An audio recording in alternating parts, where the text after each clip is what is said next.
या साहेब या, मी तुमचीच वाट बघत होतो. रोकटोक भाषेत सांगायचं झालं तर रिकाम टेकड्याला कुठेतरी नोकरीची आस असावी आणि मला तुमची. कालचा तुमचा तो फोन फक्त अपशब्द आणि शिवीगाळ करण्याच्या उद्देशानेच केला होता की काय? नाही म्हणजे मला तसं जाणवलं किंबहुना वाटलंच. पडत्या काळात मित्राला केलेली मदत, मित्राची उधारी, संकटात दिलेला तो मदतीचा हात, हा क्षणभर देखील आठवला नाही तुला.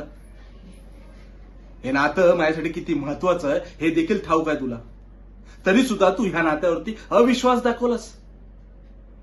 कुणाच्या तरी तिसऱ्याच्या सांगण्यावरनं तू माझ्यावरती संशय घेतलास.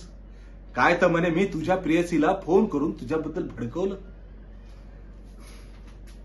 कोण कुठची ती मुलगी, 4 दिवस नाही झाले तिला भेटून, तिच्या समोर आपल्या 8 ते 10 वर्षाच्या मैत्रीला धुडकवून टाकलंस.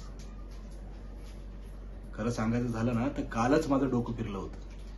असं वाटलं आता निघावं आणि तुझ्या 2 कानफाड्यात पेटवून द्यावे.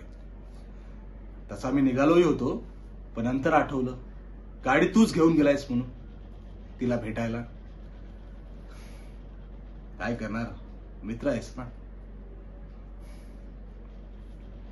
कधी नाव न घेणारा मी, असं वाटलं की लोक डोक्याचा भार कमी करण्यासाठीच पित असावेत, पण मलाही ती आता प्यायची.